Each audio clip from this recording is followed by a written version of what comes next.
السلام عليكم ورحمة الله وبركاته. الحمد لله رب العالمين،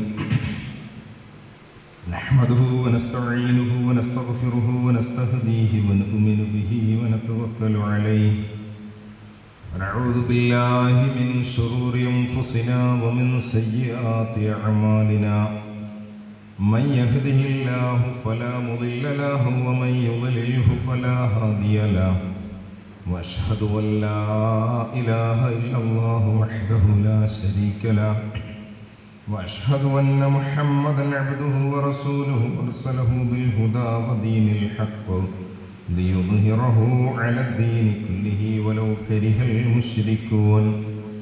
اللهم صل على محمد وعلى آل محمد كما صليت على إبراهيم وعلى آل إبراهيم إنك حميد مجيد، وبارك على محمد وعلى آل محمد كما باركت على إبراهيم وعلى آل إبراهيم إنك حميد مجيد. أما بعد فإن خير الكلام كلام الله، وخير الهدي هدي محمد صلى الله عليه وسلم، وشر الأمور محدثاتها وكل بدعة ضلالة. أعوذ بالله من الشيطان الرجيم، بسم الله الرحمن الرحيم. لقد كان لكم في رسول الله أسوة حسنة لمن كان يرجو الله واليوم الآخر وذكر الله كثيرا.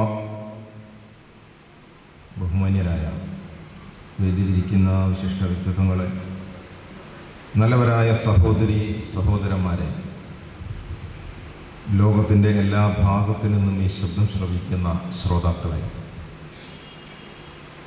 അഖില ലോകങ്ങളെയും പടച്ച് പരിപാലിക്കുന്ന സർവ്വലോക രക്ഷിതാവായ അല്ലാഹു റബ്ബുൽ ഇസ്സത്തിന്റെ വിധിവിലക്കുകൾ പാലിച്ച് അഷ്റഫുൽ ഖൽഖ് റസൂലുള്ളാഹി സ്വല്ലല്ലാഹു അലൈഹി വസല്ലമ കാണിച്ചു തന്ന നേർമാർഗത്തിലൂടെ, സത്യമാർഗത്തിലൂടെ മുന്നോട്ട് പോകണേ എന്ന് ആമുഖമായി എന്നോടെന്ന പോലെ നിങ്ങളോട് ഉണർത്തുകയാണ്, ഉപദേശിക്കുകയാണ്.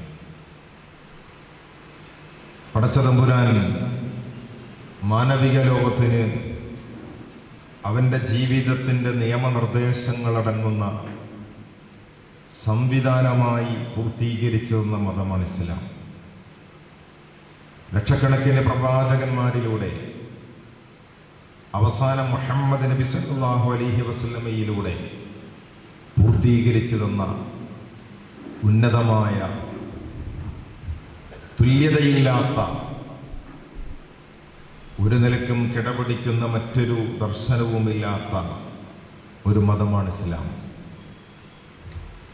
ഇസ്ലാമിനെ മതമാക്കി തൃപ്തിപ്പെട്ടു തന്നിരിക്കുന്നു എന്ന് പറഞ്ഞ് നബി സല്ലല്ലാഹു അലൈഹി വസല്ലം ഹജ്ജത്തുൽ വിദായിൽ വിടപറയൽ പ്രസംഗത്തിൽ സൂറത്തുൽ മാഇദയുടെ 5-ാമത്തെ ആയത്ത് ഓതി കേൾപ്പിക്കുകയും പരിശുദ്ധ ദീനിൻ്റെ എല്ലാ വിധിവിലക്കുകളും നിയമനിർദ്ദേശങ്ങളും അള്ളാഹുവിനാൽ പൂർത്തീകരിച്ചിരിക്കുന്നുവെന്ന് പ്രഖ്യാപിക്കുകയും ചെയ്തു. അവിടെ നിന്നോട്ട് 1400 വർഷങ്ങൾക്കിപ്പുറം എത്തുമ്പോൾ ആ ഇസ്ലാമിൻ്റെ പേരിൽ രംഗത്ത് വരുന്ന ഒരുപാട് കക്ഷികളും വിഭാഗങ്ങളും ഗ്രൂപ്പുകളും പാർട്ടികളും തരീഖത്തുകാരും നമ്മുടെ മുമ്പിൽ ഞങ്ങളാണ് ഇസ്ലാം, ഞങ്ങളാണ് ശരിയായ വഴി, ഞങ്ങളിലൂടെയേ സ്വർഗത്തിലെത്താൻ കഴിയുള്ളൂ, ആഖിറം തന്നിൽ കൊതിയുള്ള ലോകരെ ഇപ്പോഴേ അവരുടെ മുരീദായി കൊള്ളുവിനെന്ന് പ്രഖ്യാപിച്ച്, ഈ ശൈഖിന്റെ മുരീദായാലേ ആഖിറത്തിൽ രക്ഷപ്പെടൂ, ഈ ത്വരീഖത്തിൽ ചേർന്നാലേ ആഖിറത്തിൽ രക്ഷപ്പെടൂ എന്ന് പറയുന്ന ഒരുപാട് ത്വരീഖത്തുകാരും സംഘടനകളും വിഭാഗങ്ങളും നിറഞ്ഞു നിൽക്കുന്ന ഒരു ലോകത്താണ് ഇപ്പോൾ നാം ഉള്ളത്. നബി സല്ലല്ലാഹു അലൈഹി വസല്ലമയുടെ കാലഘട്ടത്തിൽ സൂഫിസമോ ത്വരീഖത്തോ ഉണ്ടായിരുന്നില്ല എന്ന് അതിനെ അംഗീകരിക്കുന്നവരും അതിനെ പ്രോത്സാഹിപ്പിക്കുന്നവരും അതാണ് ശരിയായ വഴിയെന്ന് പറയുന്നവരും സമ്മതിച്ച യാഥാർത്ഥ്യമാണ്. അന്നത് ആവശ്യമുണ്ടായിരുന്നില്ല എന്നാണ്. എന്നാൽ അന്ന് മക്കയിൽ നിന്ന് മദീനയിലേക്ക് പലായനം ചെയ്ത റസൂലുള്ളാഹി സ്വല്ലല്ലാഹു അലൈഹി വസല്ലമയുടെ കൂടെ വളരെ പാവങ്ങളായ കുറെ മുഹാജിറുകൾ ഉണ്ടായിരുന്നു. അവർ അഹ്ലുസ് സുഫ എന്ന പേരിൽ മദീനയുടെ പള്ളിയുടെ ഓരത്ത് കഴിഞ്ഞുകൂടിയിരുന്നു. ആ സുഫ എന്ന് പറയുന്ന പദത്തിൽ നിന്നാണ് സൂഫിസം വന്നത് എന്നൊക്കെ ചിലർ പറയാറുണ്ട്. സൂഫിസത്തിന്റെ ഉത്ഭവത്തെക്കുറിച്ച് പറഞ്ഞിടത്ത് വ്യത്യസ്ത അഭിപ്രായങ്ങളുണ്ട്. ഹിജ്റ 2-ാം നൂറ്റാണ്ടിലാണ് വ്യാപകമായും വ്യവസ്ഥാപിതമായും ഇതിനൊരു രൂപം വന്നത് എന്ന്, ഇത് ശരിയായ മാർഗമാണെന്ന് പറയുന്നവർ തന്നെ എടുത്തു പറഞ്ഞതായിട്ട് കാണാം.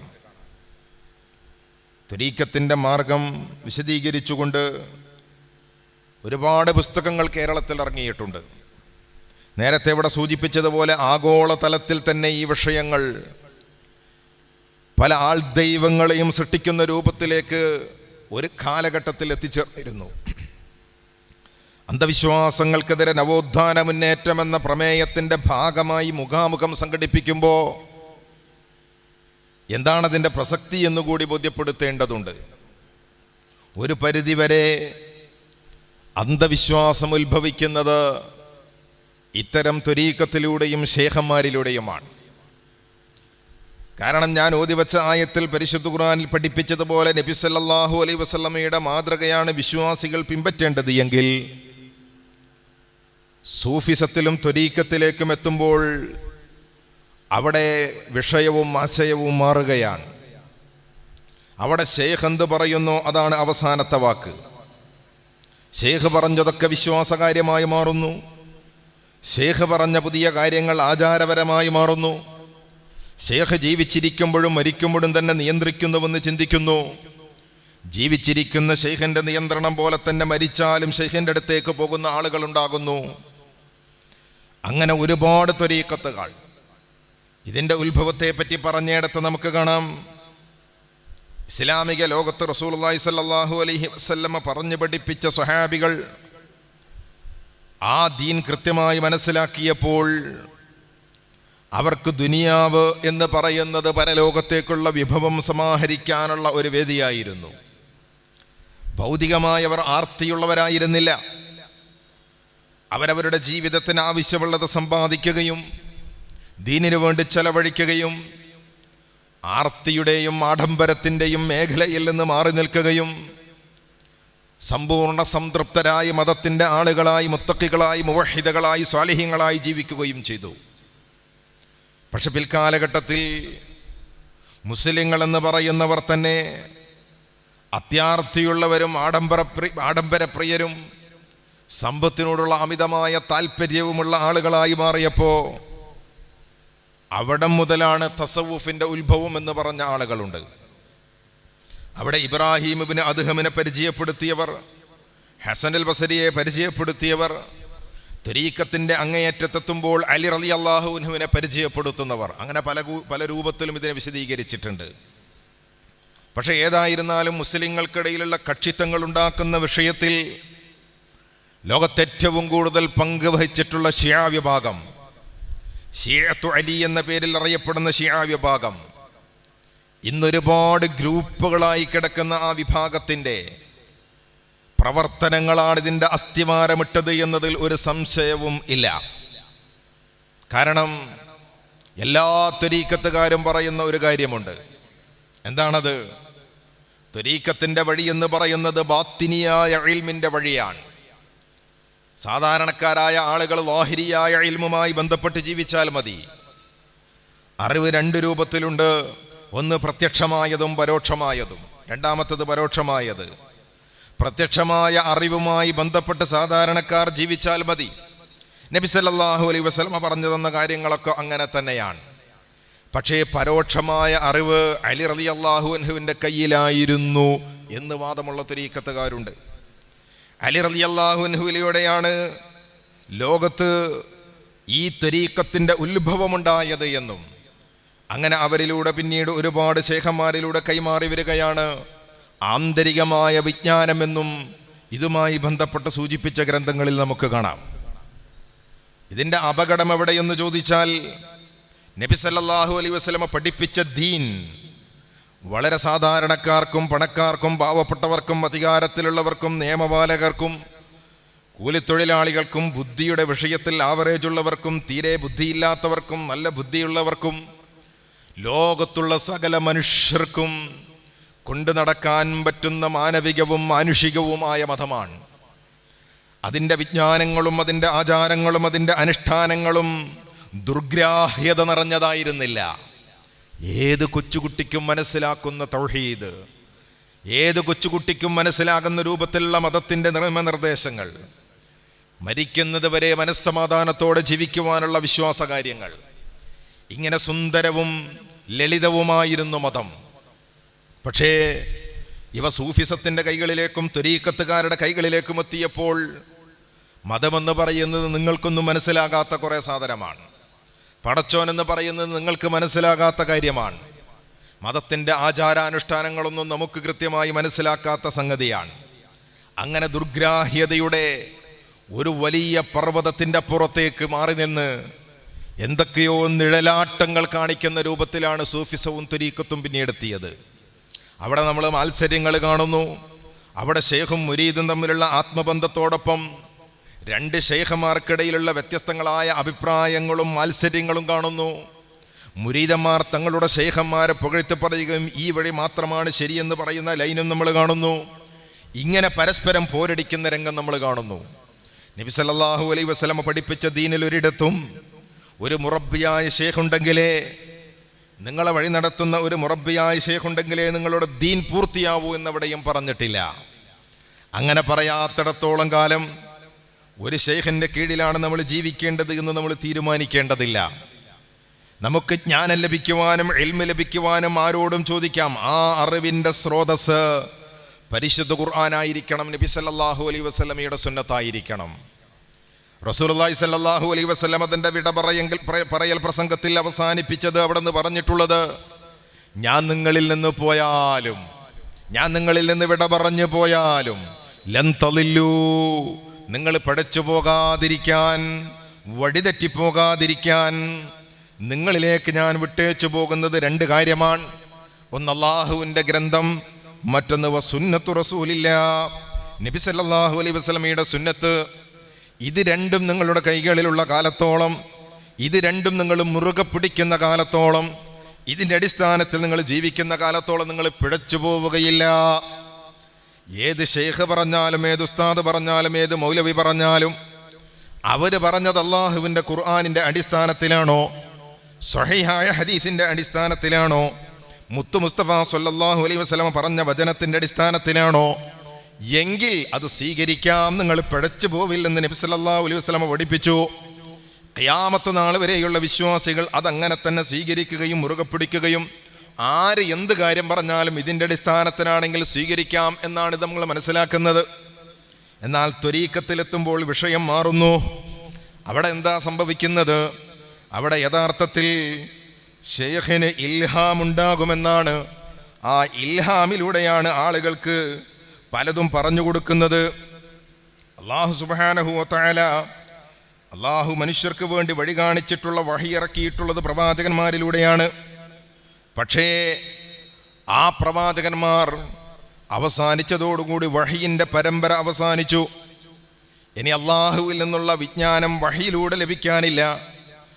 അത് ബാക്കി വെച്ച പരിശുദ്ധ ഖുർആനിൻ്റെയും തിരുസുന്നത്തും മാത്രമാണ് മുമ്പിലുള്ളത്. എന്നാൽ ത്വരീഖത്ത് സ്വീകരിക്കുന്നതിലൂടെ ത്വരീഖത്തിൻ്റെ ഷെയ്ഖ് എന്താണോ പറയുന്നത്, ആ ഷെയ്ഖ് പറയുന്നതാണ് അവരുടെ ഇൽഹാമാണ്, യഥാർത്ഥത്തിൽ അവരുടെ തെളിവ്. പലരും പലയിടങ്ങളിലായി ഭിന്നിച്ചു നിൽക്കുന്നത് പോലും ഇതിൻ്റെ അടിസ്ഥാനത്തിലാണ്. ചിലർ ചില സ്വലാത്തുണ്ടാക്കി 6 ലക്ഷം നിസ്കാരത്തിൻ്റെ പ്രതിഫലം വാഗ്ദാനം ചെയ്തു. ചിലർ വേറെ ചില സ്വലാത്തുകൾ ഉണ്ടാക്കി അവരുടെ വക അതിന് ഇദ്ദാലിന പുണ്യമെന്ന് പ്രഖ്യാപിച്ചു. മറ്റു ചിലർക്കത് ഇഷ്ടപ്പെട്ടില്ല. നമ്മുടെ കേരളത്തിലുള്ള സമസ്ത വിഭാഗങ്ങൾ ഈ ആലുവയിലുള്ള ഒരു ത്വരീഖത്തിനെ എതിർക്കാൻ പോലും കാരണം അതാണ്. അയാൾക്കാരാ സ്വലാത്തുണ്ടാക്കാൻ അധികാരം കൊടുത്തത് എന്ന് ചോദിച്ച് പരസ്പരം ഇങ്ങോട്ടും ഈ ചോദ്യം ഉന്നയിക്കുമ്പോൾ ഇവിടെ നമുക്ക് മനസ്സിലാകുന്നൊരു കാര്യമുണ്ട്. ഒരു സ്വലാത്തുണ്ടാക്കുവാനോ ആ സ്വലാത്തിൻ്റെ പുണ്യം നിശ്ചയിക്കുവാനോ ഒരു പ്രത്യേക ആചാരമുണ്ടാക്കുവാനോ ആ ആചാരത്തിന് പുണ്യം നിശ്ചയിക്കുവാനോ അള്ളാഹുവിൻ്റെ റസൂലിനല്ലാതെ ഒരാൾക്കും അധികാരമില്ല. അതേതെങ്കിലും ഒരു ശൈഖ് ഉണ്ടാക്കിയതിന് എതിർപ്പുള്ള ആളുകൾ, എതിർക്കുന്ന ആളുകളും പല അനാചാരങ്ങളും ചെയ്യുന്നുണ്ട്. അതിനാൽ ഇന്ന് ശൈഖ് പഠിപ്പിച്ചതാണെന്ന് അവരും പറയുന്നുണ്ട്. കേരളത്തിൽ പ്രചരിച്ചിട്ടുള്ള മാലകൾ, കേരളത്തിൽ പ്രചരിച്ചിട്ടുള്ള മൗലൂദുകൾ, കേരളത്തിൽ പ്രചരിച്ചിട്ടുള്ള ഒരുപാട് അന്ധവിശ്വാസങ്ങൾ, ഒരുപാട് സ്വലാത്തുകൾ, ഒരുപാട് പുണ്യകർമ്മങ്ങൾ എന്ന് പറയുന്ന കാര്യങ്ങൾ, അവയിൽ അധികവും നമ്മൾ കാണുന്നത് ഇങ്ങനെ ഏതെങ്കിലും ഒരു ശൈഖിൻ്റെ പിന്നാലെയാണ്. അവരുണ്ടാക്കിയതും അവർ പുണ്യം പറഞ്ഞതും അതിൻ്റെ അടിസ്ഥാനത്തിലുമുള്ളതാണ്. അപ്പോൾ സൂഫിസം എന്ന് പറയുന്നത് യഥാർത്ഥത്തിൽ ഇസ്ലാമുമായി ബന്ധമുള്ളതല്ല. എന്നാൽ തസവുഫ് എന്ന് പറയുന്ന യഥാർത്ഥത്തിൽ തസവുഫിന് ഇസ്ലാമിൽ ചില നല്ല വശങ്ങളുണ്ട്. ഇസ്ലാമിലെ തസവുഫിന് ചില നല്ല വശങ്ങളുണ്ട്. അത് നബി സല്ലല്ലാഹു അലൈഹി വസല്ലം കാണിച്ച രീതിയിൽ നിന്നാണ്, അവിടുത്തെ സഹാബികൾ ജീവിച്ച രീതിയിൽ നിന്നാണ്, അവർ കാണിച്ച ദുനിയാ വിരക്തിയുടെ അതിരടയാളങ്ങളിൽ നിന്നാണ്. അവിടെ നിന്ന് അപ്പുറത്ത് പോകുന്നതേ നാം ഇവിടെ എതിർക്കുന്നുള്ളൂ. എന്ന് പറഞ്ഞാൽ തസവുഫിനെ പലരും വ്യാഖ്യാനിച്ചിട്ടുള്ളതും പറഞ്ഞിട്ടുള്ളതും നമ്മളിങ്ങനെ വായിക്കുമ്പോൾ അത്ഭുതപ്പെടും. ഒരു നിലക്കും നമുക്ക് ഉൾക്കൊള്ളാൻ കഴിയാത്ത അത്ര അപകടകരമായ തലത്തിലേക്ക് സൂഫിസത്തെയും ത്വരീഖത്തിനെയും കൊണ്ട് ഞാൻ എത്തിച്ചിട്ടുണ്ട്. ഇവയെ ചോദ്യം ചെയ്താൽ നമ്മളോട് തിരിച്ചു പറയാനുള്ളത് അതൊന്നും നിങ്ങൾക്ക് മനസ്സിലാക്കാനുള്ള ബുദ്ധി എത്തിയിട്ടില്ല എന്നാണ്. പ്രിയപ്പെട്ടവരെ, നബി സല്ലല്ലാഹു അലൈഹി വസല്ലമ ഏതൊരു മതം പഠിപ്പിക്കുകയാണെങ്കിലും ആ മതം പഠിപ്പിച്ചത് സഹാബികൾക്ക് മനസ്സിലായിട്ടുണ്ടെങ്കിൽ, ആ കാലഘട്ടത്തിലെ കാട്ടറബികൾ എന്ന് പറയപ്പെട്ടിരുന്നൊരു ജനവിഭാഗത്തിന് ഖൈറു ഉമ്മത്താക്കി മാറ്റിയിട്ടുണ്ടെങ്കിൽ, ഖിയാമത്ത് നാൾ വരെയുള്ള മനുഷ്യർക്ക് അല്ലാഹു സുബ്ഹാനഹു വ തആല നൽകിയ ഈ ദീൻ ചിലർക്ക് മാത്രം മനസ്സിലാകുന്ന ഒന്നായി പരിചയപ്പെടുത്തുന്നത് തന്നെ ശരിയല്ല. ഞാനിത് സൂചിപ്പിക്കുന്നത് തസവുഫിനെ വിശദീകരിച്ച പല ഗ്രന്ഥങ്ങളുടെ കൂട്ടത്തിൽ ഈ ഒരു പേജിൽ നിന്ന് ഞാൻ ചിലത് കേൾപ്പിക്കാം നിങ്ങൾക്ക്. ഇത് ത്വരീഖത്തിൻ്റെ വഴി, ത്വരീഖത്തിലേക്കുള്ള വഴി എന്ന പേരിൽ മുഖപ്രസംഗം എഴുതിയ ഒരു സുന്നി വോയിസ് എന്ന് പറയുന്ന പ്രസിദ്ധീകരണമാണ്. ഇതിൽ തസവുഫിനെ പരിചയപ്പെടുത്തുന്ന ഒരു ഭാഗമുണ്ട്. തസവുഫ് എന്ന് പറയുന്നത് 4 അക്ഷരമാണല്ലോ. ആ 4 അക്ഷരത്തിൽ നിന്നാണ് സൂഫിസവും ത്വരീഖത്തൊക്കെ വരുന്നത് എന്നാണ്. അതിലൊന്നാമത്തെ അക്ഷരം താ ആണ്. താ തൗബയിലേക്കുള്ള വാതിലാണെന്നാണ്. അത് നമ്മൾ അംഗീകരിക്കുന്നു. തൗബ എല്ലാവർക്കും വേണ്ടതാണ്. ഒരു മനുഷ്യൻ്റെ സംസ്കരണത്തിനാണ് സൂഫിസവും ത്വരീഖത്തും വേണ്ടത് എന്ന് പറയാറുണ്ട്. ശരി, മനുഷ്യ സംസ്കരണത്തിന് തൗബ ആവശ്യമാണ്, തർക്കമില്ല. പടച്ചവനിലേക്ക് നമ്മൾ പശ്ചാത്തപിക്കേണ്ടതുണ്ട്. ആ ഒന്നാമത്തെ അക്ഷരത്തിൻ്റെ അർത്ഥവും നമുക്ക് ബോധ്യപ്പെടുന്നുണ്ട്, അത് അംഗീകരിക്കുന്നു. രണ്ടാമത്തെ അർത്ഥം സ്വാദാണ്. സ്വാദ് കൊണ്ട് ഉദ്ദേശിക്കുന്നത് സ്വഫ ആണ്. ഹൃദയ ശുദ്ധീകരണവും ഹൃദയത്തെ ബാധിക്കുന്ന ആർത്തിയും അഹങ്കാരവും അസൂയയും ലോകമാന്യവും ഒക്കെ ഇല്ലാതാക്കി തീർക്കലാണ്. അതും നമ്മൾ അംഗീകരിക്കുന്നു. മനുഷ്യന് വിമലീകരണം ആവശ്യമാണ്. തെറ്റായ വികാരങ്ങളിൽ നിന്ന് മോചനം ആവശ്യമാണ്. അപ്പം തസവുഫിൻ്റെ താവും സ്വാദും നമ്മൾ വിശദീകരണത്തിൽ അംഗീകരിക്കുന്നുണ്ട്. എന്നാൽ മൂന്നാമത്തെ വിഭാഗം വാവിലേക്ക് എത്തുമ്പോൾ അത് വിലായത്തായി പരിചയപ്പെടുത്തുന്നു. എന്താ വിലായത്ത്? ഹൃദയം ശുദ്ധീകരിക്കപ്പെടുമ്പോൾ ഒരാൾ വലിയായി മാറുന്നു. അള്ളാഹു അവനെ ഇഷ്ടപ്പെടുന്നു. അപ്പോഴാണ് അള്ളാഹു മടിമവും അടുക്കുന്നത്. ഖുർആനിൽ അലാ ഇന്ന ഔലിയാ അല്ലാഹി ലാ ഖൗഫുൻ അലൈഹിം വലാ ഹും യഹ്സനൂൻ. അള്ളാഹുവിൻ്റെ ആത്മമിത്രങ്ങൾക്ക് ദുഃഖമില്ല, അവർക്ക് ഭയമില്ല എന്ന് പറഞ്ഞിട്ടുണ്ട്. ആ ആത്മമിത്രങ്ങളെപ്പറ്റി പിന്നീട് പറയുന്നത് അവർ വിശ്വസിച്ചവരാണ്, തഖ്വയുള്ളവരാണ് എന്നാണ്. ആ അർത്ഥത്തിലുള്ള വലിയാണെങ്കിൽ നമ്മൾ അംഗീകരിക്കുന്നു. നമ്മളൊക്കെ പടച്ചവൻ്റെ ആത്മമിത്രങ്ങളാകേണ്ടവരാണ്. ഒരു ഭയവും ടെൻഷനും ഇല്ലാതെ ജീവിക്കേണ്ടവരാണ്. ദുഃഖവും പ്രയാസവും ഇല്ലാതെ ജീവിക്കേണ്ടവരാണ്. അത് കറകളഞ്ഞ ഈമാൻ കൊണ്ട് ലഭിക്കുന്നതാണ്. ശക്തമായ വിശ്വാസത്തിൽ നിന്ന് ലഭിക്കുന്നതാണ്. പടച്ചവനുള്ള ദൃഢബോധ്യത്തിൽ നിന്ന് ലഭിക്കുന്നതാണ്.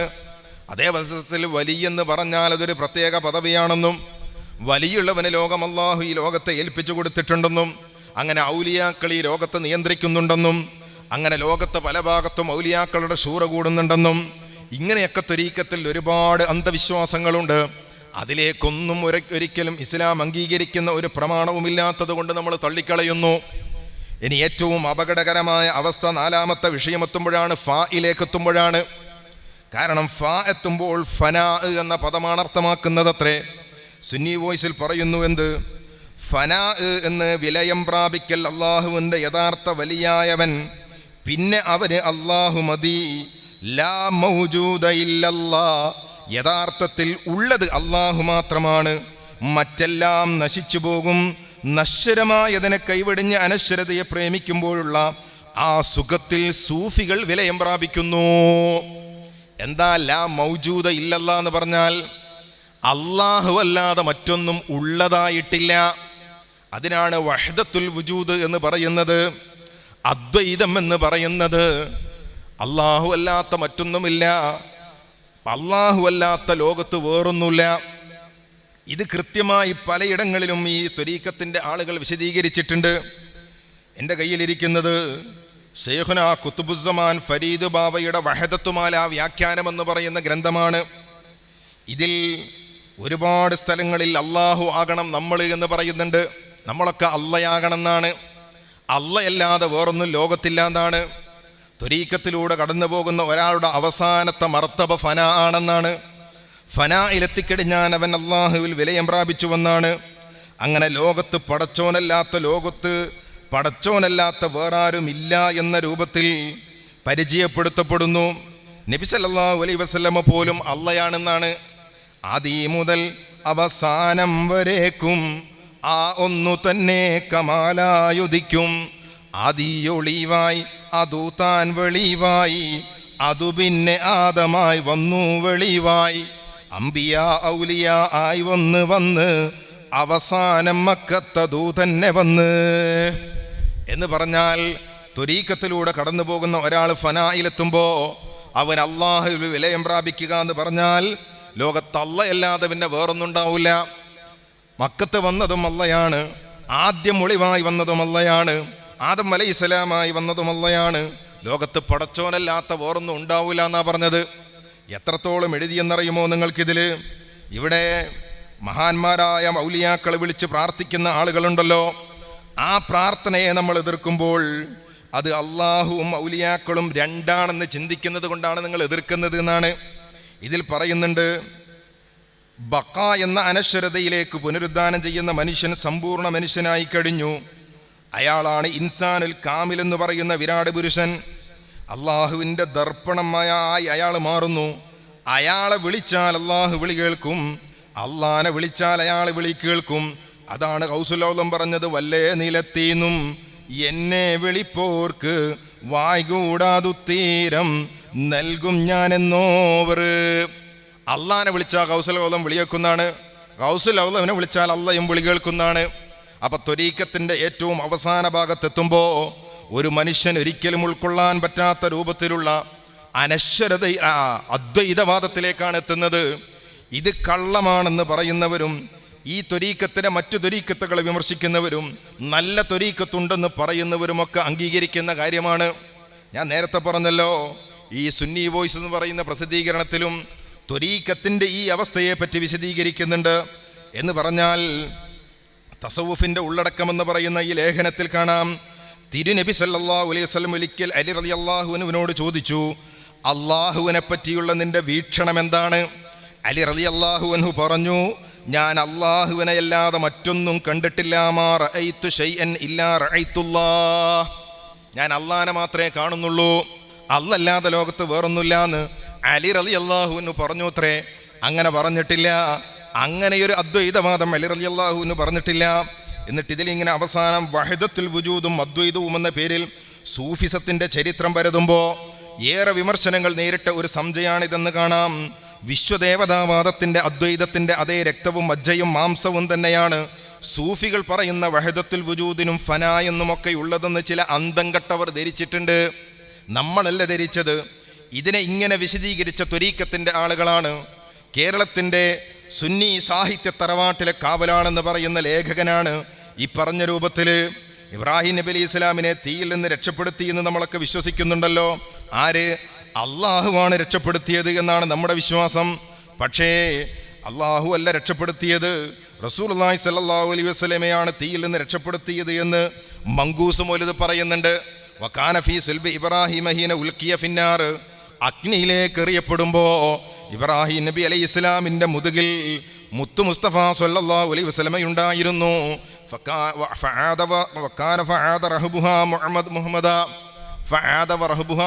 അതിൻ്റെ അഗ്നിജ്വാലകൾ കെട്ടടങ്ങിപ്പോയി. അപ്പൊ അഗ്നിജ്വാലകൾ കെട്ടടങ്ങിപ്പോയത് മുത്തുനബി മുതുകിലുള്ളത് കൊണ്ടാണെന്നാണ് മങ്കൂസ് മൗലൂദ് പറയുന്നത്. ഇത് നമ്മൾ പലയിടങ്ങളിലും ചോദ്യം ചെയ്തിട്ടുണ്ട്. ഇബ്രാഹിം നബി അലൈഹി സ്വലാമിനെ തീയിലിടുമ്പോൾ റസൂലുള്ളാഹി സ്വല്ലല്ലാഹു അലൈഹി വസല്ലം മുതുകിലുള്ളത് കൊണ്ടാണോ തീ കിട്ടുപോയത്? മുഹീദ്ദീൻ ശൈഖിന്റെ മുരീദുമാര് പാടി കുന്തു വ ഇബ്രാഹിമ മുൽഖാ ബിനാരിഹി വമാ ബാറദൻ നീറാനു ഇല്ലാ ബിദഅവതി. ഇബ്രാഹിം നബി അലൈഹി ഇസ്ലാമിൻ്റെ കൂടെ മുഹീദ്ദീൻ ശൈഖ് ഉള്ളത് കൊണ്ടാണ് തീ കെട്ടുപോയതെന്ന് ശൈഖ് പറഞ്ഞു അത്രേ. മുഹീദ്ദീൻ ശൈഖ് അത് പറഞ്ഞിട്ടില്ല, അദ്ദേഹത്തിൻ്റെ ശിഷ്യന്മാരുണ്ടാക്കി പാടിയ പാട്ടാണിത്. അപ്പൊ മൊയ്തീൻ ശേഖാണോ തീ കെടുത്തിയത്? മുത്തുനബി മുതുകിലുള്ളതുകൊണ്ടാണ് തീ കെട്ടിയത്. അതല്ല അള്ളാഹു സൂറത്തുൽ അംബിയായിൽ പറഞ്ഞതുപോലെ യാനാറു കൂനി ബർദം വസലാമൻ അലാ ഇബ്രാഹിം എന്ന് പറഞ്ഞപ്പോഴാണോ തീ കെട്ടത് എന്ന് നമ്മൾ ചോദിക്കാറുണ്ട്. നമ്മൾ ഖുർആനിൻ്റെ ആളുകളാണ്, അതുകൊണ്ട് മങ്കൂസും ഒരു പാടാൻ വരില്ല എന്നും പറയാറുണ്ട്. പക്ഷേ അതിനുള്ള മറുപടി ഇവിടെ കാണാം. ഇബ്രാഹിം നബിയെ തീയിലിട്ടപ്പോൾ ഞാനാണ് തീ കെടുത്തിയത് എന്ന് മുത്തുനബി പറഞ്ഞു, ഞാനാണത് ചെയ്തത് എന്ന് ഗൗസുൽ ആലമും പറഞ്ഞു. എന്താണ് ഇതിനർത്ഥം? ത്വരീഖത്തുകാർക്ക് ഇതിന് മറുപടി ഉണ്ട്. അതിൻ്റെ മറുപടിയായി പറയുന്നത് കേട്ടോളൂ. രണ്ടാളും അവിടെ ഉണ്ടായിരുന്നോ? ഇല്ല, ഒരാൾ മാത്രം. പിന്നെ രണ്ടാളും അങ്ങനെ പറഞ്ഞതോ? രണ്ടും സത്യം. കാരണം മുത്തുനബിയും ഗൗസുൽ ആലമും രണ്ടല്ല, ഒന്നാണ്, ഒരേ തേജസ്സാണെന്നർത്ഥം. ഒക്കെ ഒന്നാന്നാ. അവസാനം അദ്വൈതവാദത്തിലേക്കാണ് എല്ലാ ത്വരീഖത്തുകളും എത്തിച്ചേരുന്നത്. ഇവിടെ നോക്ക്, കഴിഞ്ഞ പ്രാവശ്യം വടുതലയിൽ ഈ സൂഫിസയുമായി ബന്ധപ്പെട്ട ഒരു പരാമർശം ഞാൻ നടത്തിയിരുന്നു. അതൊരിക്കൽ കൂടി ആവർത്തിക്കുകയാണ്. എന്തിനാണെന്നറിയോ? ഈ അദ്വൈതവാദം എന്ന് പറയുന്നത് ഏതെങ്കിലും പിഴച്ച കക്ഷികൾക്കുള്ളതാണെന്ന് പറഞ്ഞൊടിഞ്ഞു മാറാൻ കേരളത്തിൽ ത്വരീഖത്തുകാർ അംഗീകരിക്കുന്ന ഒരു വിഭാഗത്തിനും കഴിയില്ല. കാരണം മുഹീദ്ദീൻ ഇബ്നു അറബിയിലേക്ക് ത്വരീഖത്തിന്റെ വഴിയെത്താത്ത, മഹത്വം പറയാത്ത ഒരു ത്വരീഖത്തുകാരനുണ്ടാവൂല. ആരാ മുഹീദ്ദീൻ ഇബ്നു അറബി? അനല്ലാ എന്ന് പറഞ്ഞ ആളാ, ഞാൻ തന്നെ അല്ലാ എന്ന് പറഞ്ഞ ആളാ. അതിനെ ന്യായീകരിക്കുകയാണ് സുന്നി വോയിസ് ചെയ്തത്. എല്ലാ ത്വരീഖത്തുകാരെയും നമ്മൾ എതിർക്കുന്നു, ഒരു പ്രത്യേക വിഭാഗത്തെ ടാർഗറ്റ് ചെയ്തിട്ടല്ല നമ്മളിവിടെ പ്രസംഗിക്കുന്നത് എന്ന് ആമുഖമായി ഉണർത്തിയിട്ടുണ്ട്. കാരണം എല്ലാറ്റിലും ഈ വഴിവിട്ട ചിന്തയുണ്ട്. ഒരു മനുഷ്യനെ സംബന്ധിച്ചിടത്തോളം ഒരു ശൈഖ് പറയുന്നത് മാത്രം അംഗീകരിക്കുക, അയാൾ പറയുന്നതൊക്കെ ഇൽഹാമാണെന്ന് ചിന്തിച്ച്, അയാൾ പടച്ചോന്റെ ഇൽഹാമിലൂടെ പറയുകയാണെന്ന് വിചാരിച്ച് അയാളുടെ ശിഷ്യത്വം സ്വീകരിച്ച് എന്താകണമെന്നറിയോ? മയ്യത്ത് കളിപ്പിക്കുന്നവന്റെ മുമ്പിൽ ഒരു മയ്യത്ത് കിടക്കുന്നവനെ പോലെ ശൈഖിന്റെ മുന്നിൽ മുരീദ് കിടക്കണമെന്നാണ്. അതാ ത്വരീഖത്തിന്റെ നിയമം. ഇല്ലെങ്കിൽ ത്വരീഖത്തിൽ മുരീദാകാൻ കഴിയില്ല. അങ്ങോട്ട് മറിച്ചിട്ട് അങ്ങോട്ട് കിടക്കണം, ഇങ്ങോട്ട് മറിച്ചിട്ട് ഇങ്ങോട്ട് കിടക്കണം. ബുദ്ധി ഉപയോഗിക്കാൻ പാടില്ല, ചോദ്യം ചെയ്യാൻ പാടില്ല, അന്വേഷിക്കാൻ പാടില്ല, ശൈഖിന്റെ ഒരു പ്രവൃത്തിയെയും ചോദ്യം ചെയ്യാൻ പാടില്ല എന്നാണ്. അതുകൊണ്ടല്ലേ കേരളത്തിലുള്ള എത്ര ശൈഖന്മാർക്കെതിരെ എത്രയെത്ര ഗുരുതരമായ ആരോപണങ്ങളുണ്ടായി. മുരീദന്മാര് ചോദ്യം ചെയ്യൂല. പുറത്ത് ഇപ്പോഴും വാട്സപ്പിലും യൂട്യൂബിലും ഫേസ്ബുക്കിലൊക്കെ തെരഞ്ഞാൽ ത്വരീഖത്തിന്റെ ശൈഖന്മാർക്കെതിരെയുള്ള ഗുരുതരമായ ആരോപണങ്ങൾ നമുക്കിപ്പോഴും കാണാം. മുരീദന്മാര് ചോദ്യം ചെയ്യൂല, അതന്നെയാ വിഷയം. അപ്പോ ഇതിൽ കാണാമെന്ത്? ഈ അദ്വൈതവാദം, വഹദത്തുൽ വുജൂദിന്റെ വാദം, അത് ശരീഅത്തിന്റെ വൃത്തത്തിൽ നിന്ന് പുറത്തല്ല എന്നാണ് ഇവർ എഴുതിയത്. അതുകൊണ്ട് തന്നെ ത്വരീഖത്തിനെ എതിർക്കാൻ അഹ്ലുസുന്നത്ത് വൽ ജമാഅത്തിന്റെ ആദർശം സ്വീകരിക്കുന്ന കേരളത്തിലെ മുജാഹിദ് പ്രസ്ഥാനത്തിനല്ലാതെ ഒരാൾക്കും സാധിക്കൂല. കാരണം അവരൊക്കെ ഒരു തലത്തിലല്ലെങ്കിൽ മറ്റൊരു തലത്തിൽ ചില ത്വരീഖത്തുകൾക്ക് സപ്പോർട്ട് ചെയ്തതാണ്. ത്വരീഖത്തുകൾ ശരിയായതും തെറ്റായതും തീരുമാനം ആർക്കാ എടുക്കാൻ പറ്റുക? ഇപ്പൊ കേരളത്തിലെ ആധികാരിക പണ്ഡിത സഭ എന്ന് പറഞ്ഞിട്ട് സമസ്ത ചിലരൊക്കെ അംഗീകരിക്കുകയും ചിലരൊക്കെ പുറന്തള്ളുകയും ചെയ്യുന്നുണ്ടല്ലോ. എന്ത് മാനദണ്ഡം?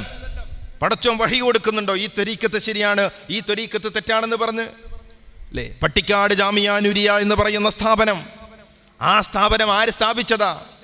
നൂരിഷാ ത്വരീഖത്ത് എന്ന പേരിൽ ഹൈദരാബാദിൽ നിന്ന് കേരളത്തിലേക്ക് 1974 കാലഘട്ടങ്ങളിൽ ഒരു ത്വരീഖത്ത്, നൂരിഷാ ത്വരീഖത്ത് വന്നു.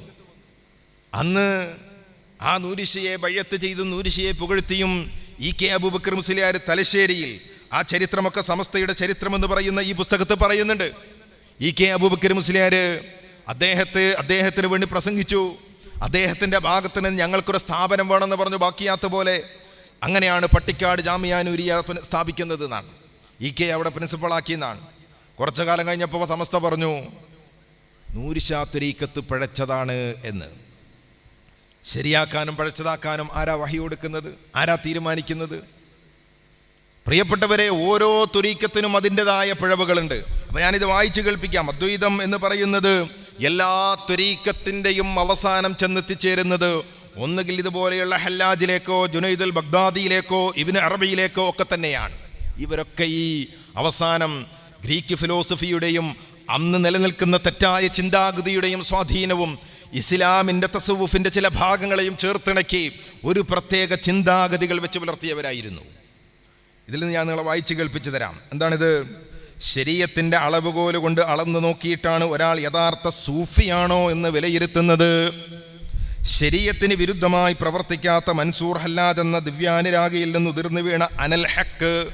മൻസൂർ ഹല്ലാജ് അനൽ ഹക്ക് എന്ന് പറഞ്ഞ ആളാ. അനൽ ഹക്ക് എന്ന് പറഞ്ഞെന്താ? യഥാർത്ഥത്തിലുള്ളത് ഞാൻ മാത്രം എന്നാ. യഥാർത്ഥത്തിലുള്ളത് ഞാൻ മാത്രം എന്ന് മാത്രമാണ്. പിന്നെയോ അബൂ യസീദിൽ ബിസ്താമിയിൽ നിന്ന് കേട്ട സുബ്ഹാനി. നമ്മളൊക്കെ സുബ്ഹാനല്ലാഹ് എന്ന് പറയാ, അള്ളാഹു ആണ് പരിശുദ്ധൻ. പക്ഷേ ഇവരെ ദിക്ർ എന്താണെന്നറിയോ? സുബ്ഹാനി. ഞാൻ എന്നെ തന്നെ പരിശുദ്ധനാക്കുന്നു. ഞാൻ തന്നെ അള്ളയാണെങ്കിൽ പിന്നെ ഞാൻ എന്നെ തന്നെ പരിശുദ്ധനാക്കിയാൽ മതിയല്ലോ. അങ്ങനെ സുബ്ഹാനിയും മുഹീദ്ദീൻ ഇബ്നു അറബിയുടെ ഞാനാണ് അല്ലാഹുവും, മുഹീദ്ദീൻ ഇബ്നു അറബി പറഞ്ഞ് അനല്ലാ, ഞാൻ തന്നെ അല്ലാഹ് എന്നാ. ഇങ്ങനെ ഓരോ വചനവും പറഞ്ഞിട്ട് എന്താ അവസാനം പറയുന്നതെന്നറിയോ? അല്ലാ നീ എൻ്റെ അടിമയും ഞാൻ നിന്റെ ഉടമയാണെന്ന വചനവുമെല്ലാം ബാഹ്യമായി മതവിരുദ്ധമായി തോന്നാമെങ്കിലും അവയുണ്ടായവരുടെ കർമ്മങ്ങളെ ശരീഅത്തിൻ്റെ അളവുകോലിൽ നോക്കുമ്പോൾ മതവൃത്തത്തിൽ നിന്ന് പുറത്താക്കാനാവില്ല. ഈ വചനൊന്നും മതവൃത്തത്തിൻ്റെ പുറത്തല്ല എന്ന് എഴുതിയത്. അനല്ലാ എന്ന് പറഞ്ഞ വചനം മതവൃത്തത്തിലാണോ പുറത്താണോ? അഹ്ലുസുന്നത്തി വൽ ജമാഅത്തിന്റെ ആളുകൾക്ക് ഒരു സംശയവുമില്ല, ആ പറഞ്ഞതും പറഞ്ഞ ആളും പുറത്താ. അതിനെന്ത് വക ന്യായീകരണം കൊണ്ടുവന്നിട്ട് കാര്യമില്ല. അനല്ലാ എന്ന് പറഞ്ഞാൽ അള്ളാഹിൻ്റെ റസൂലിന് വരെ കഴിഞ്ഞിട്ടില്ല, പിന്നെയാണോ? ഒരൊറ്റ സഹാബികളും ഇങ്ങനെ ഒരു പരാമർശം നടത്തിയിട്ടില്ല. അവരാരും ഔന്നിത്യം പ്രാപിച്ചവരല്ലേ? അവരെന്നും ഫനായിലെത്തിയവരല്ലേ? അവരെന്നും ബക്കായിലെത്തിയവരല്ലേ? അവരെന്നും ത്വരീഖത്തിന്റെ പടവുകൾ കയറിയവരല്ലേ? അവരെന്നും തഖ്വയുള്ളവരല്ലേ? അവരെന്നും ദീന് പൂർത്തിയായവരല്ലേ? അവർക്കൊന്നും ശരിയായ വഴിയിലൂടെ സഞ്ചരിക്കാൻ കഴിഞ്ഞവരല്ലേ? ആ വഴി വിട്ടുകൊണ്ട് മറ്റൊരു വഴി സ്വീകരിക്കുന്നതിലൂടെ പിഴച്ചു പോവുക തന്നെയാ ചെയ്യുന്നത്, ഒരു സംശയമില്ല. എത്രത്തോളം എത്തണമെന്നറിയോ?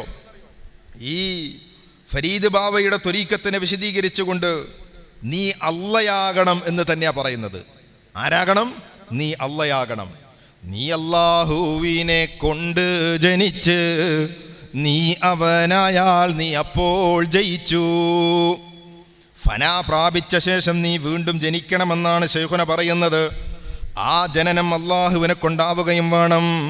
പോരാ, പിന്നെ നീ അള്ളാഹു ആവുകയും വേണം. അള്ളയാകണോ? അപ്പൊ ത്വരീഖത്തിന്റെ ഓരോ മേഖലയും അവസാനത്തിന്റെ ഘട്ടം ഇതാന്നാ അല്ലേ? ഇവിടെ പറഞ്ഞതുപോലെ എല്ലാ ശേഖന്മാരും അവർ മുറബ്ബിയാണോ, അവരൊരാളെ തർബിയത്ത് കൊടുക്കാൻ പറ്റിയ അവകാശിയാണോ എന്നും തീരുമാനിക്കാൻ ഒരു മാനദണ്ഡവുമില്ല. അവർ ഓരോരുത്തർ നിശ്ചയിച്ച മാനദണ്ഡം റസൂലുള്ളാഹി സ്വല്ലല്ലാഹു അലൈഹി വസല്ലം അങ്ങനൊന്നും പറഞ്ഞു തന്നിട്ടില്ല. എന്തൊക്കെ ത്വരീഖത്തുകളുണ്ട്? ത്വരീഖത്തുകളുടെ പട്ടിക എണ്ണിക്കഴിഞ്ഞാൽ ഒരുപാടുണ്ട്. അഥവാ നമ്മൾക്ക് കേരളത്തിൽ തന്നെ എണ്ണിയാ തീരാത്ത ത്വരീഖത്തുകളുണ്ട്. ലോകാടിസ്ഥാനത്തിൽ ഒരുപാട് ത്വരീഖത്തുകളുണ്ട്. ഇതിനായി ത്വരീഖത്തുകൾ പലതുണ്ട്, അവയിൽ കടക്കൂ നീ കർമ്മങ്ങൾ കൊണ്ട്. ഖാദിരി, ഷാദുലി, മിസ്തീരി, ഫാഴി, കൂടെ സുഹ്റ, വർദി, നക്ഷബന്ദി, അക്ബരി, ഹദ്ദാദി, ഇതുപോലെ ഇനിയും ഉണ്ട് ത്വരീഖത്തുകൾ നീ അറിയൂ. ജാമിഉൽ ഉസൂലിൽ 40-ലേറെ ജമ്മ് ചെയ്തിട്ടുണ്ട് അതുകളൊട്ടേറെ. ഓരോന്നിനും ഖാസിയാത്തുകളുണ്ട്, അന്യോന്യമെല്ലാത്തിനും അംശമുണ്ട്. 40ഓളം ത്വരീഖത്തുണ്ട് എന്നാണ്. 40ഒന്നുമല്ല, 400ഓളം ഉണ്ടാവും. ഇതിങ്ങനെ ഇഴപിരിഞ്ഞ ഒരുപാട് ത്വരീഖത്തുകൾ.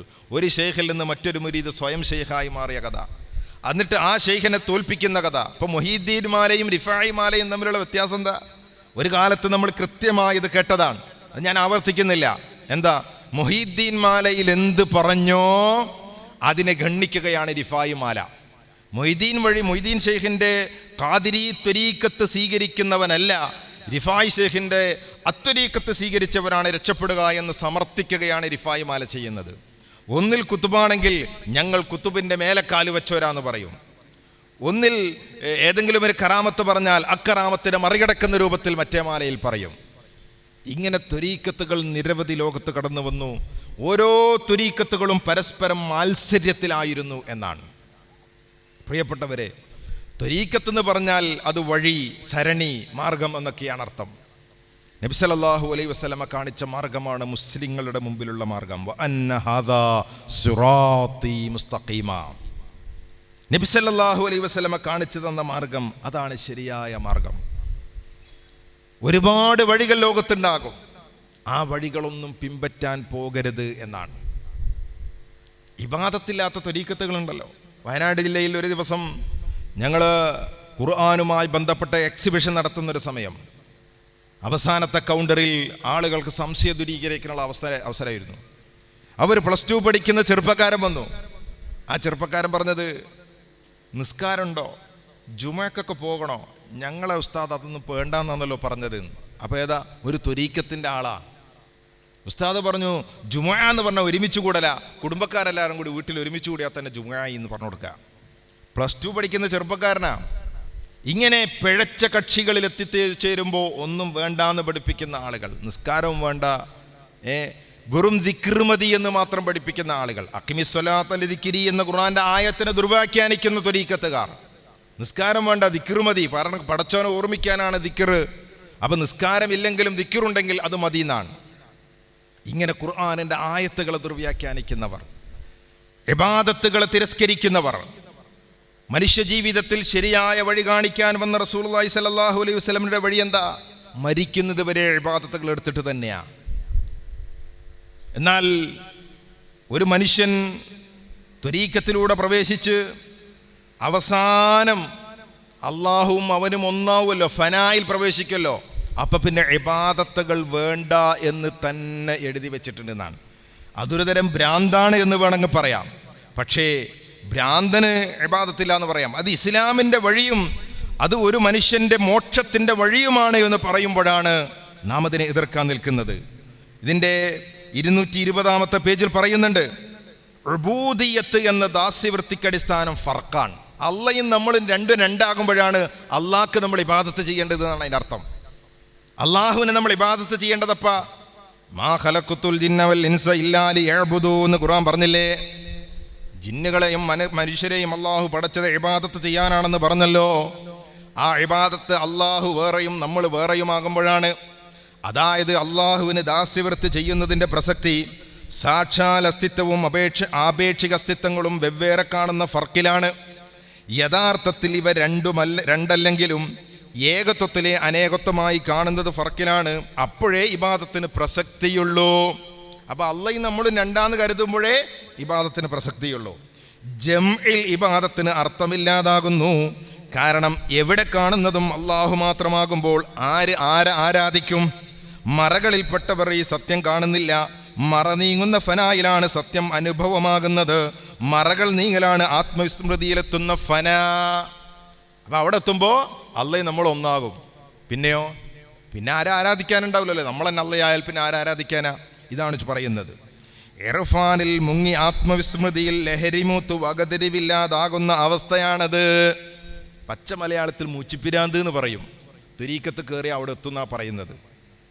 പ്രിയപ്പെട്ടവരെ, ഇതൊന്നും ഇസ്ലാമല്ല കേട്ടോ, ഇതൊന്നും ഇസ്ലാമല്ല. ഇതിനൊക്കെ സപ്പോർട്ട് ചെയ്ത് ഇതൊക്കെയാണ് മോക്ഷത്തിൻ്റെ വഴിയെന്ന് പറഞ്ഞ് ത്വരീക്കത്തിൻ്റെ ശേഖന്മാരെ ചെയ്യുന്നത് എന്താ? നൂരിഷാ ത്വരീക്കത്ത് ഇവിടെ വന്ന പാദം ചെയ്തതെന്നറിയോ? മുരീദന്മാരെ മുഴുവൻ സമ്പത്തും തൻ്റെ പേരിൽ എഴുതി വെക്കാൻ പറയാനാണ്. പല ശേഖന്മാരും അങ്ങനെയാണ് കോടിപതികളാകുന്നത് എന്നാണ്, ചോദ്യം ചെയ്യപ്പെടാത്ത ആൾ ദൈവങ്ങളായി മാറുന്നത് എന്നാണ്. എല്ലാ സമ്പത്തും ഇവർക്ക് എഴുതി കൊടുക്കണം എന്നാണ്. പിന്നെ അവർ തരുന്നത് എന്തോ സ്വീകരിച്ചോളോ, അവർ പറയുന്നത് എങ്ങനെയോ അങ്ങനെ ജീവിച്ചോളോ. സമ്പൂർണമായി ദാസ്യവൃത്തിയിലേക്ക് മുരീദുകളെ എത്തിക്കുന്നതാണ്. അതൊരു തരം ആൾ ദൈവ സംസ്കാരത്തിലേക്ക് എത്തിച്ചേർന്നിട്ടുണ്ടെന്ന് ഉറപ്പല്ലേ? ഇങ്ങനൊരാൾ ദൈവ സംസ്കാരം ഇസ്ലാമിലുണ്ടോ? അങ്ങനെങ്കിൽ നബി സല്ലല്ലാഹു അലൈഹി വസല്ലമക്ക് എന്ത് സുഖമായിരുന്നു? സഹാബികളോട് നിങ്ങളെ സമ്പത്തൊക്കെ ഇങ്ങോട്ട് താന്ന് പറഞ്ഞിട്ടുണ്ടെങ്കിൽ പട്ടിണി കിടക്കണമായിരുന്നോ? അവിടുന്ന് എത്ര മാസം പട്ടിണി കിടന്നിട്ടുണ്ട്, എത്ര രാവുകൾ ഭക്ഷണം കഴിക്കാതെ കഴിഞ്ഞു പോയിട്ടുണ്ട്, എത്ര ദിവസങ്ങൾ അടുപ്പ് പുകയാതെ കഴിഞ്ഞു പോയിട്ടുണ്ട്. ഐഷ റളിയല്ലാഹു അൻഹ പറഞ്ഞില്ലേ, മാസങ്ങളോളം ഞങ്ങളുടെ അടുപ്പ് പുകഞ്ഞിരുന്നില്ല, സഹാബികൾ ചോദിച്ചില്ലേ ഉമ്മ, എന്ത് ഭക്ഷണമാണ് നിങ്ങൾ കഴിച്ചിരുന്നത്? അൽ അസ്വദാനി, 2 കറുത്ത ഭക്ഷണങ്ങൾ, തംറു വൽ മാ, വെള്ളവും കാരക്കയും മാത്രം തിന്ന് ജീവിച്ച മാസങ്ങൾ കടഞ്ഞു പോയിരുന്നു നമ്മുടെ നേതാവിന്. ഹബീബായ റസൂലുള്ളാഹി സ്വല്ലല്ലാഹു അലൈഹി വസല്ലമക്ക് ഈ പ്രബോധനത്തിന്റെ വഴിയിലൂടെ ഇറങ്ങിത്തിരിച്ച് അള്ളാഹുവിന്റെ ദീന് പൂർത്തീകരിക്കാൻ വന്ന നേതാവിന് എന്ത് സുഖമായിരുന്നു ആളുകളുടെ പണം എഴുതി വാങ്ങാൻ, സ്വത്ത് എഴുതി വാങ്ങാൻ, സമ്പത്ത് എഴുതി വാങ്ങാൻ. അതൊന്നും ചെയ്തില്ല. അതൊന്നും ഇസ്ലാമിന്റെ വഴിയല്ല. ഇതൊക്കെ ആളുകളെ ചൂഷണം ചെയ്യുന്ന, അന്ധവിശ്വാസത്തിലേക്ക് നയിക്കുന്ന, ദൈവ സംസ്കാരത്തിലേക്ക് നയിക്കുന്ന തെറ്റിയ വഴിയാണ്. അവർ പറഞ്ഞു തരുന്നത് നല്ല കാര്യങ്ങളൊന്നും നമ്മൾ എതിർക്കുന്നില്ല. നമുക്ക് അങ്ങനെ ഒരു ഗുണമുണ്ട്. ആളുകൾ നല്ലത് ചെയ്താൽ നമ്മൾ അംഗീകരിക്കും. പക്ഷെ തെറ്റായ വഴികൾ മുഴുവനും നമ്മൾ വിമർശിക്കും. അതാര് ചെയ്താലും ശരി. കാരണം തെറ്റ് തെറ്റാണെന്ന് പറയുകയാണ് വിശുദ്ധ ഖുർആനിൻ്റെയും തിരുസുന്നത്തിൻ്റെയും അടിസ്ഥാനത്തിൽ നാം പഠിച്ചിട്ടുള്ളത്. അപ്പം നബി സല്ലല്ലാഹു അലൈഹി വസല്ലമ കാണിച്ച വഴി അത് നേർവഴിയാണ്. അവിടെ ഏതെങ്കിലും ഒരു ഷെയ്ഖിൻ്റെ മുരീദായാൽ മാത്രം പരലോകത്ത് രക്ഷപ്പെടുക എന്നുള്ള പരിപാടിയില്ല. ഇപ്പോൾ മുഹീദ്ദീൻ മാലയിൽ മുഹീദ്ദീൻ ഷെയ്ഖിൻ്റെ മുരീദായവർ, എൻ്റെ മുരീദുകൾ നരകത്തിലില്ലെന്ന് നരകത്തെ കാക്കും മലക്ക് പറഞ്ഞോവർ. മുഹീദ്ദീൻ ഷെയ്ഖ് അങ്ങനെ പറഞ്ഞു എന്നാണ്. ഏത് നരകത്തിൽ ഞാനിങ്ങനെ ചെല്ലുമ്പോൾ അവിടെ നരകത്തെ കാക്കുന്ന മലക്ക് നിങ്ങളുടെ ഒരൊറ്റ മുരീദുകളും ഇവിടെ ഇല്ലെന്ന് പറഞ്ഞു അത്രേ. അങ്ങനെ പറഞ്ഞോ? പ്രിയപ്പെട്ടവരെ, മുഹീദ്ദീൻ ഷെയ്ഖ് യഥാർത്ഥത്തിൽ എന്തു പറഞ്ഞു എന്ന് അന്വേഷിക്കണമെങ്കിൽ അദ്ദേഹത്തിൻ്റെ ഗ്രന്ഥങ്ങൾ ഇന്നും നിലവിലുണ്ട്. എന്താണ് അദ്ദേഹത്തിൻ്റെ ഗ്രന്ഥങ്ങൾ പഠിപ്പിക്കുന്നത്? നിങ്ങൾ എൻ്റെ മുരീദായിക്കോ, ഞാൻ പറയും പോലെ കേട്ടോ, ഞാൻ പറയുന്ന ഇബാദത്ത് ചെയ്തോ, ഞാൻ പറയുമ്പോൾ ഇത്ര ദിക്ർ ചൊല്ലിക്കോ, ഞാൻ ഉണ്ടാക്കിയ ഇന്ന പുണ്യകർമ്മം ചെയ്തോ എന്നല്ല. ഏറ്റവും സുന്ദരമായ കാര്യം എന്താണെന്നറിയോ?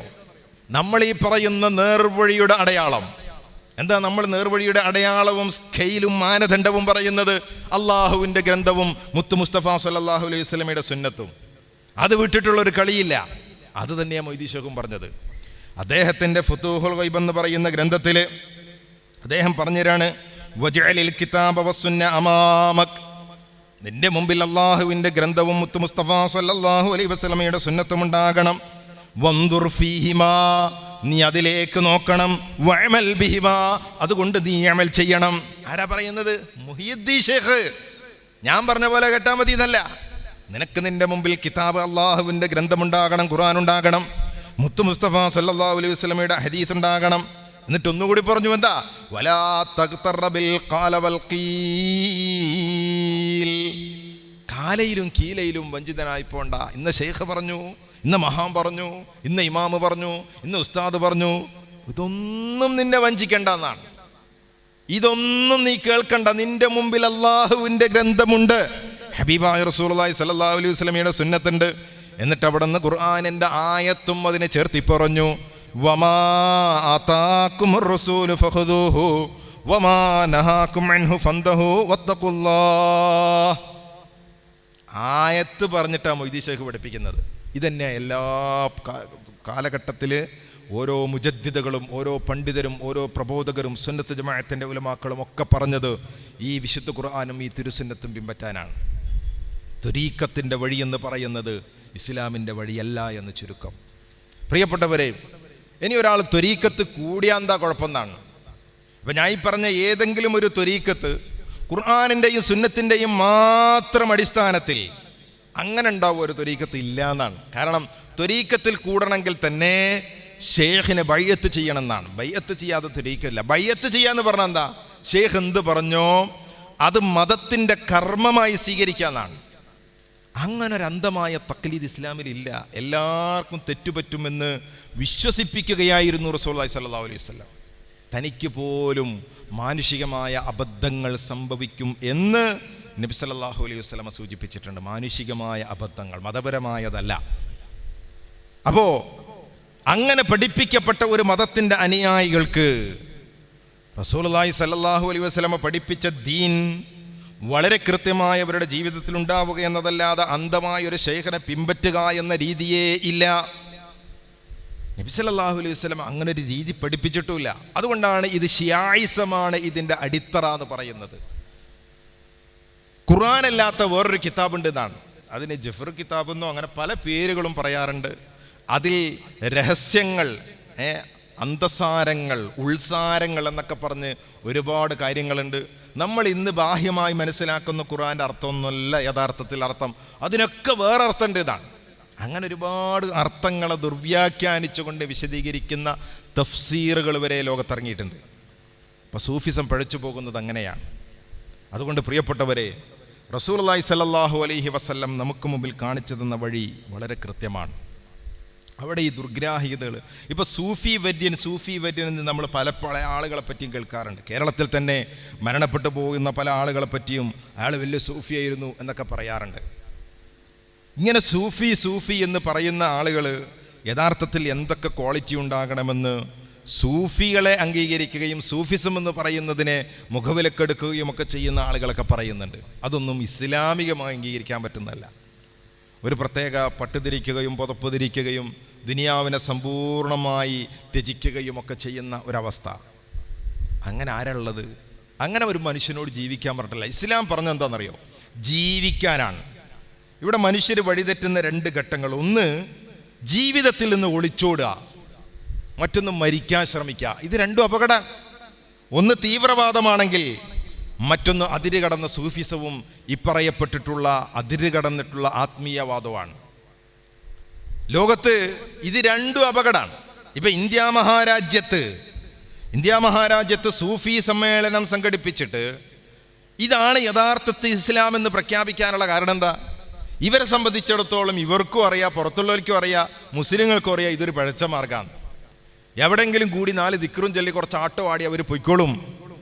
ഇസ്ലാമിൻ്റെ മർമ്മപ്രധാനമായ യാതൊരു പ്രവൃത്തി ഓരിൽ നിന്നുണ്ടാവില്ല, അതവർക്ക് ഉറപ്പാണ്. അതുകൊണ്ട് ഇതിനെ പ്രോത്സാഹിപ്പിക്കൽ ഇസ്ലാമിൻ്റെ ശത്രുക്കൾ ആവശ്യമാണ്.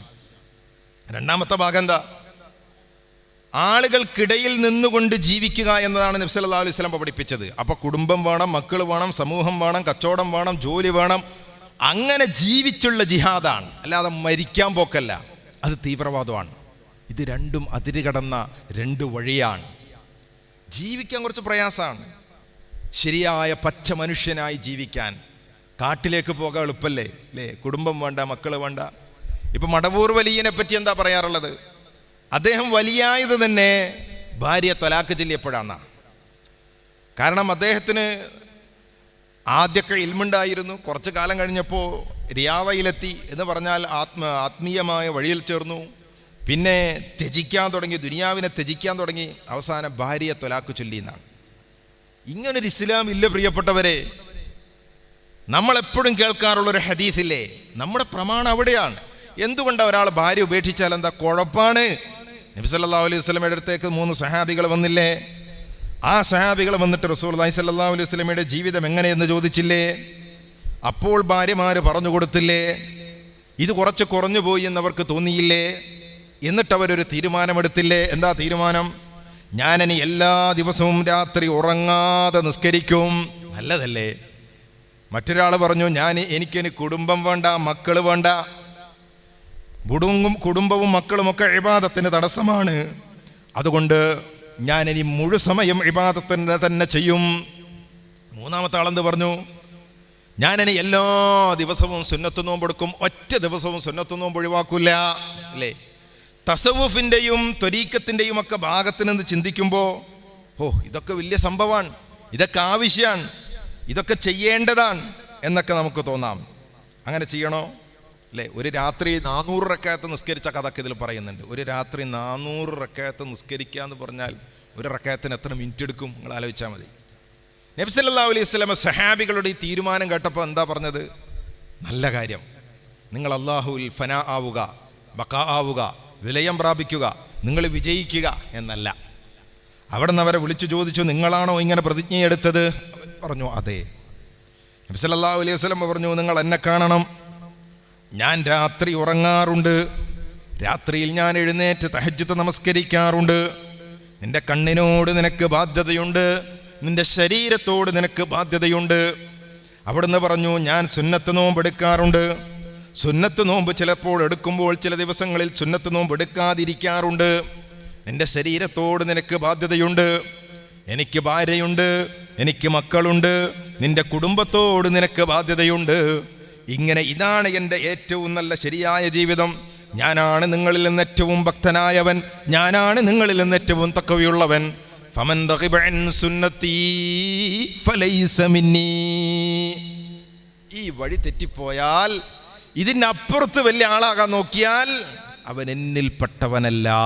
നബി സല്ലല്ലാഹു അലൈഹി വസല്ലം പറഞ്ഞാണ്. അതുകൊണ്ടാണ് ഒരു രാത്രി 400 റക്അത്ത് നിസ്കരിച്ചു എന്ന് പറയുമ്പോൾ അത് ഇസ്ലാമല്ല എന്ന് പറയാനുള്ള പ്രമാണം അതാണ്. നബി സല്ലല്ലാഹു അലൈഹി വസല്ലം അംഗീകരിച്ചില്ല, പിന്നെയാണോ? അപ്പൊ ജീവിക്കുകയാണ്. അപ്പോൾ ഉറങ്ങേണ്ടി വരും, കുടുംബം ഉണ്ടാകേണ്ടി വരും, മക്കളുണ്ടാകേണ്ടി വരും, പണിയെടുക്കേണ്ടി വരും, ജോലി എടുക്കേണ്ടി വരും, ഇതൊക്കെ വേണ്ടി വരും. അപ്പൊ ജീവിതമാണ് ഇസ്ലാം മനുഷ്യരിൽ നിന്ന് ആവശ്യപ്പെടുന്നത്, ഒളിച്ചോട്ടമല്ല. ഒളിച്ചോട്ടം എളുപ്പമാണ്, കാട്ടിൽ പോയി കിട്ടുന്നൊക്കെ തിന്ന് അങ്ങനെ ജീവിച്ചങ്ങ് പോകാം. മരിക്കാനും എളുപ്പമാണ്, ആരെങ്കിലും കൊല്ലാൻ പോയി അവിടെ നിന്ന് മരിക്കാനും എളുപ്പമാണ്. ഇതൊന്നും ഇസ്ലാം ആവശ്യപ്പെട്ടതല്ല.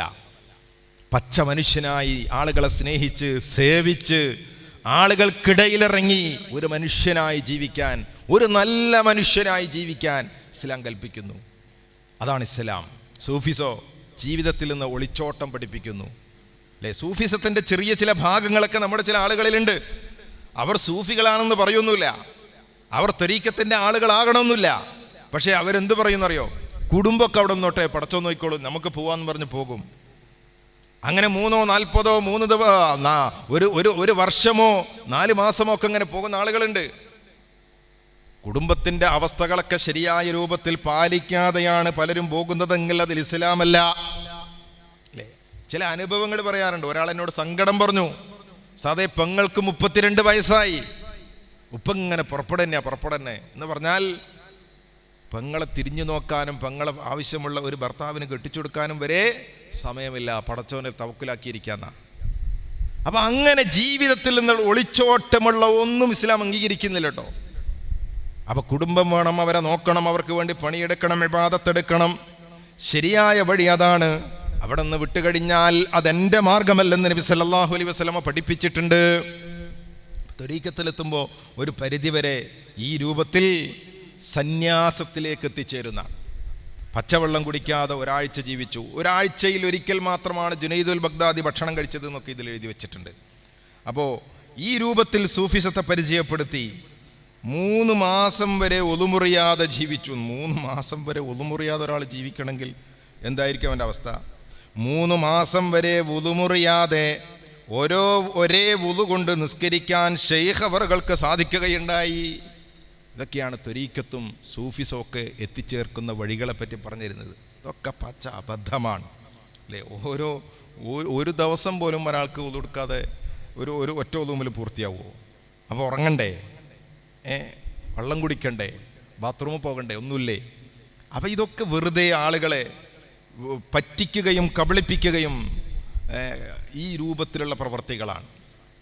ഒരു കാര്യവും കൂടി ഞാൻ അവസാനിപ്പിക്കുമ്പോൾ പറയാൻ, വെല്ലുവിളിക്കുന്ന ആളുകളുണ്ട്. നിങ്ങൾ വന്നോളിയും നമ്മളെ ഷെയ്ഖിൻ്റെ അടുത്തേക്ക്. ഷെയ്ഖ് വിലായത്തും കറാമത്തും കാണിച്ചു തരുന്ന മുഹീദ്ദീൻ ശൈഖ് റഹ്മത്തുള്ളാഹി അലൈഹി തൻ്റെ ഉന്നി എന്ന് പറയുന്ന ഗ്രന്ഥത്തിൽ പറഞ്ഞതാണ് കിത്മാനുൽ കറാമ അലാമത്തുൽ വിലായ എന്ന. വലിയാണെങ്കിൽ ഞാൻ വലിയാണ്, വന്നോ കറാമത്ത് കാണിച്ചു തരാമെന്ന് പറയലല്ല. അള്ളാഹുവിൻ്റെ ആദരവ് കൊണ്ട് അയാളിലൂടെ വല്ലതും പുറത്തേക്ക് വരുന്നുണ്ടെങ്കിൽ അത് അയാൾക്ക് പോലും നിയന്ത്രണത്തിലുള്ളതല്ല, അത് അയാൾ മറച്ചു വെക്കാൻ വേണ്ടിയത് എന്നാണ്. എന്നിട്ടാണോ ഞാൻ വലിയാണ്, വന്നോളൂ കാണിച്ചു തരാമെന്നൊക്കെ വെല്ലുവിളിക്കുന്ന ആളുകൾ. പ്രിയപ്പെട്ടവരെ, അതുകൊണ്ട് ലോകത്ത് കടന്നു വന്ന മുഴുവൻ ത്വരീഖത്തുകളും ഒരു രൂപത്തിലല്ലെങ്കിൽ മറ്റൊരു രൂപത്തിൽ ചില പിഴവുകൾ ഉണ്ട്.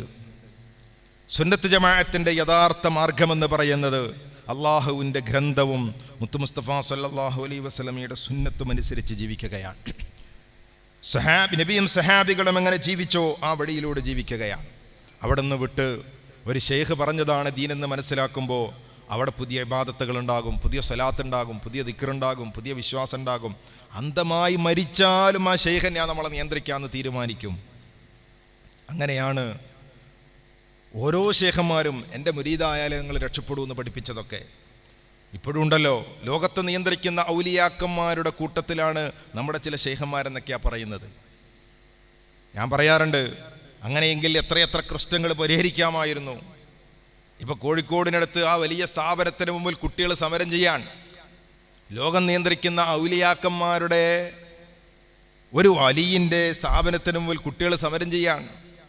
എന്താ തങ്ങളുടെ കോഴ്സ് നഷ്ടപ്പെടുത്തി, വർഷം നഷ്ടപ്പെടുത്തി എന്ന് പറഞ്ഞിട്ട്?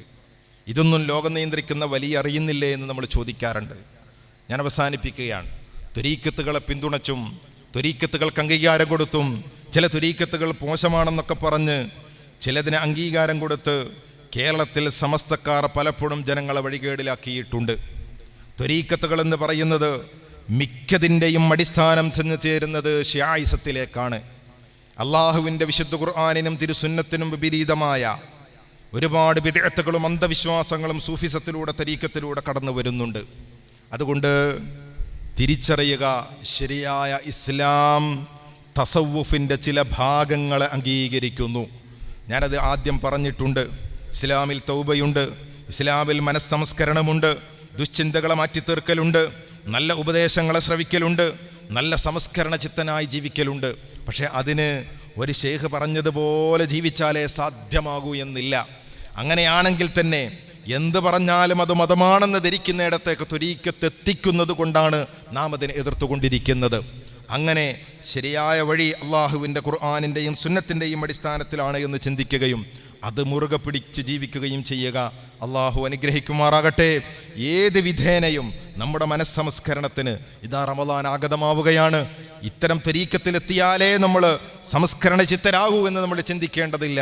പരിശുദ്ധ ഖുർആൻ തന്നെ നമുക്ക് ധാരാളമാണ്. നബി സല്ലല്ലാഹു അലൈഹി വസല്ലമയുടെ ഉപദേശങ്ങൾ ധാരാളമാണ്. അത് തന്നെ നമ്മളെ സംസ്കരണ ചിത്തരായി നല്ല മനുഷ്യരായി പരലോകത്ത് എത്തിക്കുന്ന വിജയിക്കുന്ന ആളുകളാക്കി തീർക്കും. ലഖദ് കാന ലക്കും ഫീ റസൂലില്ലാഹി ഉസ്വത്തുൻ ഹസന. അള്ളാഹുവിൻ്റെ ദൂതരിൽ നമുക്ക് ഉത്തമമായ മാതൃകയുണ്ട്. ലിമൻ കാന യർജുല്ലാ, അള്ളാഹുവിൻ്റെ തൃപ്തി ആഗ്രഹിക്കുന്നവർക്ക്, വല്യൗമൽ ആഖിറ പരലോകത്ത് രക്ഷപ്പെടണമെന്ന് ആഗ്രഹിക്കുന്നവർക്ക്, പടച്ചവനെ ധാരാളമായി ഓർക്കുന്നവർക്ക്. അവരെപ്പോഴും അന്വേഷിക്കേണ്ടത് എൻ്റെ ഹബീബ് റസൂലുള്ളാഹി സ്വല്ലല്ലാഹു അലൈഹി വസല്ലം എന്ത് പഠിപ്പിച്ചു, എന്ത് പറഞ്ഞു, എന്ത് ചെയ്തു, എങ്ങനെ ചെയ്തു. ഈ അന്വേഷണം ശരിയായ മാർഗത്തിൽ നമ്മൾ എത്തിക്കും. അള്ളാഹു അനുഗ്രഹിക്കുമാറാകട്ടെ. അതിന് പകരം എൻ്റെ ശൈഖ് എന്ത് പറഞ്ഞു, എൻ്റെ ഉസ്താദ് എന്ന് പറഞ്ഞാൽ അത് വഴികേടിലേക്കും എത്തിക്കും. അള്ളാഹു കാത്തു രക്ഷിക്കുമാറാകട്ടെ. നമ്മുടെ ഈ പ്രബോധന പ്രവർത്തനം പടച്ചതമ്പുരാൻ നമ്മളിൽ നിന്ന് കബൂൽ ചെയ്യുന്ന സ്വാലിഹായ അമലാക്കി തീർക്കുമാറാകട്ടെ. ഇൻഷാ അള്ളാഹ് മഗ്രിബിന് ശേഷം ഇതുമായി ബന്ധപ്പെട്ട സംശയങ്ങൾക്ക് ദൂരീകരണം വരുത്താവുന്നതാണ്. അള്ളാഹു അനുഗ്രഹിക്കുമാറാകട്ടെ. ആഖിറു ദഅവാനാ അൽഹംദുലില്ലാഹി റബ്ബിൽ ആലമീൻ. അസ്സലാമു അലൈക്കും വറഹ്മത്തുള്ളാഹി.